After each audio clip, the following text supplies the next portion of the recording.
Right now, it is time to bring in the master of disaster, and that is our good friend Jim Lynch. And Jim, of course, joins us every week at this time. He is an independent voice on Wall Street, the economy, sports, and a ton of other things. Good morning, Mr. Lynch. And Happy New Year before we start. Yeah, Happy New Year. Wait a minute. Good morning. I must address that comment by my master, Marshall Miles. The only time I became the master of disaster, which was frequently as a grocery boy, getting the order wrong. Anyhow, you didn't take that onto Wall Street, though, right? No. Good. No. The grocery boy. I was 15. I understand. I wasn't 22. Okay. Anyhow, a very happy New Year to our Jewish brethren, and frankly to everyone who listens or is nearby. I always choose to take advantage of all the great beginnings of New Year's, such as the Jewish New Year, because it's life, it's hope, and certainly we need to acknowledge the ancestors of our Jewish brethren who have survived for so long in some pretty difficult situations, to say the least, which leads me to 9/11, which we've survived. 9/11 is today, the day that the World Trade Center was hit 17 years ago, and we picked ourselves up, and we got back together, and we are stronger now in some ways, militarily, economically, probably culturally, than we had been. Unfortunately, we have had in the last several years some problems arise in terms of the political front. A divisiveness, by the way, which everybody takes a shot at it, why we are so divisive. There are polar opposites in this good old world called negative and positive, and that exists among human beings as well. So it's not unusual that individuals will express one or the other. But what's happened, in my opinion, is almost a direct result of the crisis, the financial, you'll pardon the expression, disaster of the 2007-8 area where Lehman went bankrupt and AIG went out, where basically the banks, our U.S. banks and our foreign banks, were cheating individuals out of their money by lying to them. That has never been addressed. It has never been addressed that the big guys in our world society took advantage of the little guys. They were never punished. They committed crimes similar to someone taking a gun and holding up a store, but they did something worse. They took the trust of the average person and screwed them to the wall. And I think that's in the psyche of many people, those who are very aggressive on the negative side and those who are just somewhere in between. Because when justice is not served, there is something that prevails that it takes a long time to go away. And it's not just mistrust. It's just a dislike, a disdain for those who've hurt people. So maybe if we reflect more on that, I don't know that we're going to do anything about it now. We might get ourselves back to center square, not be a Republican or a Democrat or anything, but try and get rid of that terrible, terrible angst that I think is about us. Also underscoring it was the fact that we went to war illegally in Iraq by lying about weapons of mass destruction. What that set in place was all kinds of violence throughout the Middle East, which has obviously influenced the consciousness of everybody who's thinking, and in our case, our American brethren. So the point is, we've got to tell ourselves the truth. We can't BS ourselves. And that leads me to our kids. We can't BS our kids in terms of what's going on. They have a great democracy. and it's being besmirched by people who are greedy, who are stealing. The current administration, the individuals in it, have been stealing from us through using the office of the presidency to sell hotel space in D.C., in Florida, and elsewhere. And God knows what other crimes were allowed to be committed by Cohn and others. That said, the key here is to be aware of what's going on, to put your political hat aside, and as a citizen, really get with the truth. One of the biggest things to come out of the Woodruff book, in interviews that he's done and so forth thus far, and there's a lot more, we really are, according to him and the feeling he's gotten from people he's been interviewing, we are really at tremendous security risk because the current president either doesn't want to understand, doesn't know how to understand the way the world works, the way allies work, and is prone to be sloppy and try and be the big shot by saying something he thinks he knows. We are in a national security crisis. Wake up to it. There is somebody who is deranged, who can put his finger on the button if Mathis and others do not grab him first. So that's it for me for the Mo. Well, I look at the way things are going in this country, and it's a sad state of affairs when you have to rely on basically an anonymous editorial. Now, thank goodness, along with that anonymous editorial, came out a book was from a respected. A book is person. coming out today. Yeah, and the great thing about the book that's coming out today, whether you like him or not from his Watergate days, is he's done a book on every president. This is not just a book on Donald Trump. He has done books on President Obama, on both Bushes. He has done books on them all. And so you can take that book that is coming out today and team it with the editorial and then make your decision where you stand. That editorial standing alone has impact, but it has more impact when the book comes out by Carl Bernstein, right? Woodward? Woodward. When that book comes out today, I mean, this book will be a catalyst for a lot of different things.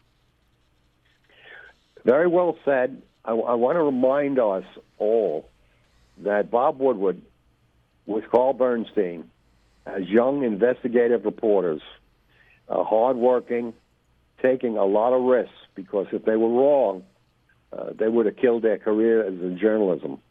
But they were right. They had a great editor who supported them.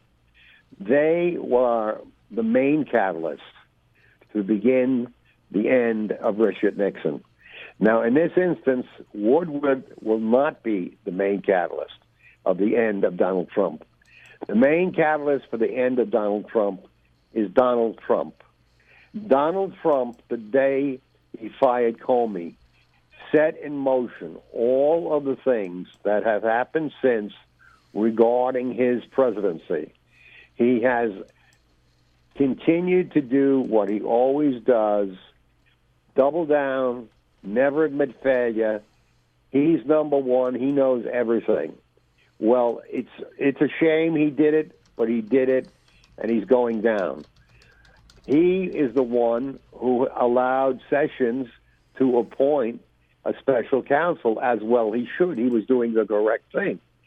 But instead of embracing it, he immediately started beating up on Sessions for not having recused himself, showing his ignorance of the way the rule of law works in terms of officials. Now, that leads me to something which we better really get ourselves, one, knowledgeable about and ready to handle, because it's coming our way, and it's the Russians. I've grown, frankly, to be more concerned about the Republicans than the Russians, because the Republicans, many in this country, are up to their eyeballs with allowing themselves to be influenced for whatever reason, money, politics, friendship, by the Russians. The latest report on the lady from Maine, name escapes me at the moment. Sue Collins. Sue Collins is indicative. Her husband has been involved with the Russians, with agencies, with businesses for years and years. And that helps explain why going from a stance of okay on abortion, about a week ago, she started mumbling, oh, well, maybe it's not too bad. Now she's back mumbling, well, Kavanaugh, who she has to vote on possibly as early as Thursday for another Supreme Court justice, well, you know, he's not been telling the truth. Which gets me to Kavanaugh, who has been lying through his teeth. Not strange since Trump appointed him. Along those lines, and most of this information is in the internet, whatever, okay? I'm not daydreaming it. But the head of the Senate on the Republican side basically told Trump not to appoint Kavanaugh because they were going to have trouble getting him through. There were 25 other people that had been suggested by the Federalist people. He chose Kavanaugh. He chose Kavanaugh because Kavanaugh has been very outspoken on abortion. He's against it. He's been very outspoken on the president can't be indicted. He's been very outspoken on pardons in terms of the president can do what he damn well pleases. However, it doesn't stop with Sue Collins. Rand Paul has been a fellow traveler with the communists for years, the Russians for years. All of this is documented on the internet. There's a society whose name I forget right now, but people like Kavanaugh and the young, up-and-coming right-wing Republicans have all been involved with us, as well as Jeff Sessions. This fellow Rohrabacher in California has been a pawn for the Russians for years. He's the first one to introduce cutting sanctions to Russia.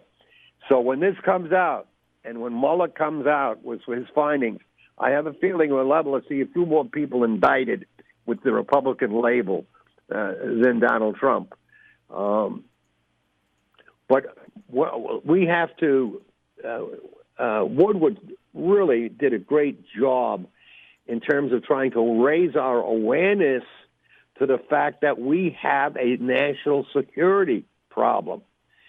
The Twitter and this and that, we have someone, and this has been confirmed by a number of people now over the last week and a half, who is speaking out more and more, by a president who wanders around the White House during the day, engaging people who are trying to work, and then getting involved in conversations about Hillary and Obama and this, that, and the other thing. I'm delighted that Obama came out. I'm delighted he put it in this way. He said he did not approve the op-ed. Rather, he said, we have a problem in government where we have the people who are supposed to support the president basically trying to move him around issues on 10% of the important things, saying they're protecting us, while I'm allowing him to get away with the tomfoolery on 90% of the stuff he does. North Korea is back in the spotlight. We're going to have some meetings. I thought we had a meeting. I thought we were safe. They're still producing nuclear. We know that from independent bodies. And now, as a source of distraction, we're being told, we're going to have another meeting. Please, Mr. Trump, don't embarrass the United States of America again. We look like damn fools showing up for some short, fat guy who does nothing for us. On the international front, Syria, Trump is now begging the UK and France, who he's been beating up on economically, to help bomb the Syrians, since the Syrians are now using chemical weapons. Where is Trump's great friendship with Russia? Russia is killing people, children, the rebels in Syria. Why can't he get a piece out of the Russians? Well, the Russians yesterday and today, and for the next few days, are conducting the biggest military exercises they've done since 1981. 300,000 soldiers, 30,000 tanks, aircraft, ships. And who's helping and involved in those? It's China. It's China. You know, China is taking our socks off in so many different ways, and our president is allowing it to happen. You know, if you want to do something, do something. You want to do tariffs, do tariffs. I hope he does tariffs, frankly, because I think on a short run we'll have a recession, and it will help get rid of some of these Russian Republicans. Well, I won't call all Republicans Russian Republicans, even though they do call them red states that they lead. Oh, you clever devil! But that goes back to Jim. I think Tim Russert. I think he's the one that came up with the blue and the red and that and the magic marker, that famous night many years ago. Oh, wow. His whiteboard. Yeah, it was his whiteboard. But that was before, when people actually wrote. Yeah, it's using their hands in a magic marker. What's interesting to look at this whole scene is the people who aren't making the news and the headlines, and who are operating because of all the fanfare, basically untethered. And what's his name? Stephen Miller, is that his name? Yes. He is dictating a lot that goes on, and it goes on. And because there's so much fanfare thrown up in the White House, he goes on a day-by-day basis forming the policies that you're talking about. What I see is a Republican Party, and what's the problem to me with the Republican Party is what's the problem to me with the Democratic Party. The Democratic Party does not want to embrace the progressive side again and bring back more progressive ideas. Now, progressive candidates are picking off standard liberal Democratic candidates one at a time in primaries and surprises. It happened in Connecticut. It happened in Massachusetts. It happened in 4 or 5 other states. What the problem is on the Republican side is that nobody... What used to be considered Republican is now considered a rhino, a Republican in name only, by probably 60% of the people that represent Republicans in the Senate and the House. And so the people that used to be the Republican Party don't have the say or wherewithal. Both parties have to get back to their political base, because it's much better when you have a Democratic Party and a Republican Party. If you're going to have a two-party system, it'd be really interesting to have that have different ideas. Yeah. That aren't all mixed in, and their different ideas come together through negotiation, not through strong-arm tactics like, okay, we have the majority, we're going to do this. We have the majority, we're going to do this. It used to be negotiating and tactful, and that in the 20 years has gone away. And as soon as the Republican Party and the Democratic Party get back to their true base of believability, our country will not get anything done. It will be a quagmire, because there's too many people that represent us in both parties that don't represent us. They represent getting reelected, and by forcing the issue when they're in office. And totally agreed. I would just like to add that once again, I've said this to you about 1 million times. We only hear, everybody has been going to work and doing something. Everyone who has been elected, they've been going to work and doing something. We don't hear about that. We only hear about selected 6 or 7 things that are happening and that are all disasters. So the day-to-day nuts and bolts of actually governing, we don't really hear about. And it's just important to remember that as you are processing everything that you are hearing about. Well, I think this raises the very important issue of us We only have about a minute left. remembering and appreciating all the people in the federal government who work day in and day out serving us in various capacities. And starting with the Justice Department, how they have been belittled. I can imagine the morale of some of the people there. This is dangerous unto itself. But more importantly, the Justice Department has been working very well over the years we've been alive. They've done a lot of great things. They've done some poor things. But on the overall, they've done some great things. Most importantly, to your point, Jill, these people go to work day in and day out in non-rewarding, non-advertised positions, being faithful to service, faithful to the people in the United States, and they're not making a lot of money, and they're not creating a lot of economic opportunities because they basically do work which prevents them from taking advantage of that. When we hear Jim, we only this have about 30 seconds left here. only 30 seconds, I'm going to call my union. That's right. Anyhow, folks, this is the United States of America. We're going to get through this. John McCain told me so, and I believe him. God bless you and the kids, and keep those kids close. Keep them in touch with what you're doing. I love you all. Have a good one. Take Bye-bye. care, Jim. Jim Lynch, and Cover Your Assets here on Robin Hood Radio.